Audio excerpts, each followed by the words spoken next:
Hello दोस्तों, मैं संजीव कुमार और ये है ट्रिकी जी की टॉकीज। और आज हम लोग पढ़ने जा रहे हैं बहुत ही महत्वपूर्ण टॉपिक जिसका नाम है प्रसिद्ध पर्यटन स्थलों के निर्माणकर्ता। दोस्तों, एक नंबर तो इसमें से कंफर्म ही है। और स्टार्ट करते हैं। चलिए, अजंता की गुफा। अजंता की गुफा का निर्माण गुप्त शासकों के द्वारा किया गया था। अजंता की गुफा का जो ट्रिक है उसमें अब देखिए, अजंता तो जनता जो होती है वो हमेशा क्या करती है, गुप्त मतदान करती है। ठीक है, तो अजंता में क्या करेंगे, जनता को अंडरलाइन करेंगे और क्या करेंगे, जनता क्या करती है, गुप्त मतदान करती है।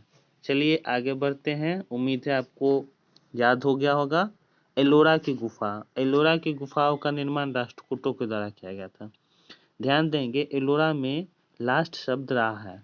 ठीक है, तो लास्ट शब्द जो रा है तो उसी से जुड़ा हुआ राष्ट्रकूट हो गया। एलोरा में जिस तरह से राष्ट्र में रा है तो उससे जुड़ा कौन हो गया, राष्ट्रकूट हो गया। कांचीपुरम का मंदिर। कांचीपुरम के मंदिर का निर्माण पल्लवों के द्वारा किया गया था। कांचीपुरम में सबसे महत्वपूर्ण क्या हो गया, कांच। कांच पर क्या होता है, लाइट अपने लोग का गाड़ी जो होता है सुबह के टाइम में उसका थोड़ा थोड़ा ओस आ जाता है या ठंड के टाइम में ओस आ जाता है, तो क्या होता है, कांच पर पल्ला गिरता है।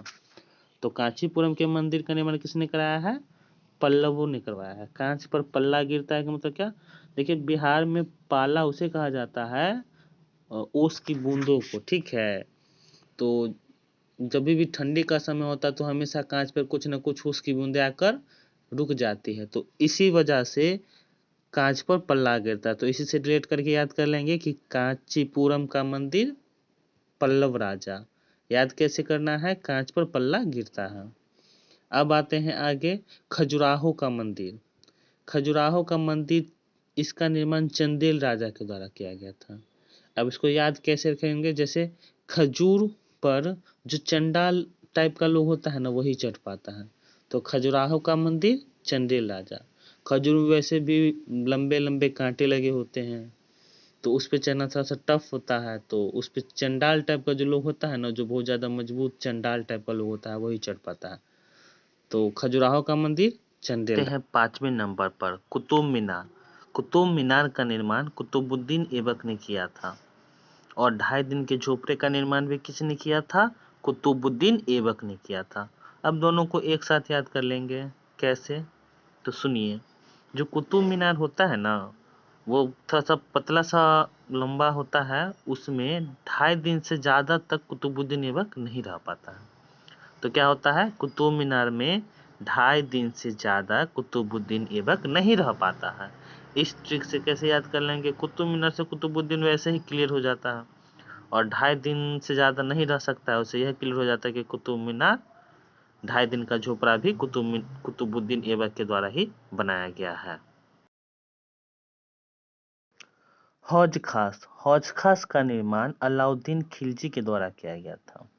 अब देखिए याद कैसे रखेंगे, तो हौज खास, जो खास जगह होता है ना वो अल्लाह का दरबार ही होता है। तो अल्लाह का दरबार क्या होता है, खास जगह होता है, इसलिए हौज खास का निर्माण किसने कहा था, अलाउद्दीन खिलजी ने। आशा करते हैं याद हो गया होगा, क्योंकि खास जगह अलाउद्दीन खिलजी। विजय स्तंभ। जो विजय होता है वो क्या होता है, उसको कुंभी का ताज पहना दिया जाता है। तो विजय स्तंभ का निर्माण किसने करवाया था, महाराणा कुंभा ने करवाया था। वैसे भी जो विजय होगा उसको कोई ना कोई ताज तो पहनाएंगे, तो हम लोग कुंभी का ही ताज पहना देंगे। तो विजय स्तंभ का निर्माण किसने कराया था, महाराणा कुंभा में। अब देखिए आगरा का किला। आगरा के किला का निर्माण किसने करा था, अकबर ने करवाया था। फतेहपुर सिकरी। फतेहपुर सिकरी का निर्माण अकबर के द्वारा किया गया था। देखिए चूंकि अकबर था ना बहुत महान राजा था, तो महान राजा की एक खासियत ये भी होती है कि जब उसके राज्य में कोई क्राइम करता है ना तो उसको सिकरी से बांध देता है। ठीक है, सिकरी से बांध कर कैद कर देता है। तो अकबर जो था महान था, इसलिए उसके राज्य में जब कोई गलत काम करता था तो उसको सिकरी से बांध दिया जाता था। तो इस तरीका से हम याद कर सकते हैं, फतेहपुर सिकरी का निर्माण अकबर के द्वारा किया गया था। अब आगे बढ़ते हैं, चार मीनार। तो चार मीनार का निर्माण कुली कुतुब शाह के द्वारा किया गया था। किसके द्वारा किया गया था, कुली कुतुब शाह के द्वारा किया गया था। देखिए एक मीनार रहेगा तो हम खुद बोझा ओझा लेके कुली बन के चढ़ सकते हैं ऊपर। लेकिन 4 है तो उसमें इसके लिए क्या करना पड़ेगा, 4 ठो मीनार है, तो 4 मीनार पर चढ़ने के लिए हमको कुली को बुलाना होगा। ठीक है, इस तरीका से क्या कर सकते हैं, 4 मीनार का निर्माण कुल्लू कुतुब शाह के द्वारा किया गया था। अब आगे आते हैं निशांत बाग। तो निशांत बाग का निर्माण किसने कहा था, आसिफ अली। दीवाने खास का निर्माण शाहजहां ने किया था। क्योंकि हम लोग जानते हैं कि शाहजहां किस टाइप का आदमी था, दीवाना टाइप का आदमी था, इसीलिए मुमताज महल की याद में ताजमहल का निर्माण किया। ठीक है, तो शाहजहां ने मुमताज महल के लिए ताजमहल बनाया। तो ताजमहल जो बनाया तो लगे लगे उनसे 2-3 काम और कर दिए। क्या किए, जामा मस्जिद बना दिया और मोती मस्जिद भी बना दिया।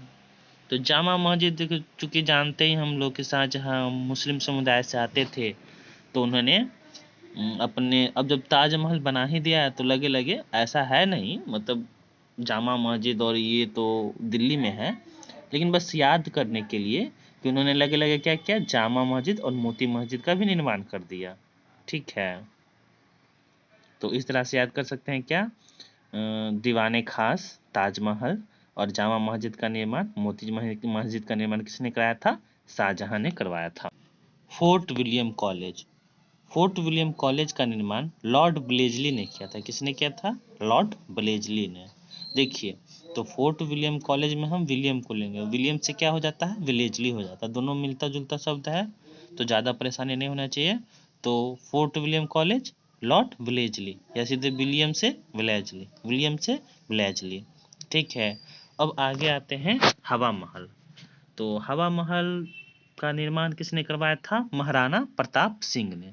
तो महाराणा प्रताप सिंह ने हवा महल का निर्माण कराया था। देखिए, चूंकि राजाओं पर हमेशा अटैक होने का खतरा रहता है, तो कोई भी राजा ना खुली हवा में स्वतंत्र रूप से नहीं सो सकता है। तो हवा महल में तो आप जानते ही हैं कि चारों तरफ से खिड़की विड़की कुछ ज़्यादा है, ज़्यादा हवा आता है। तो वही बात है कि जो महाराणा प्रताप होगा ना, जो महान शासक होगा महाराणा प्रताप, वही खुली हवा में सो सकता है या बैठ सकता है। तो इसीलिए हवा महल महाराणा प्रताप सिंह। और यहाँ हमारा सेशन समाप्त होता है। अगर आपको हमारा चैनल पसंद आता है तो लाइक कर ले, सब्सक्राइब कर ले, और मौका मिले तो कमेंट में कर दे।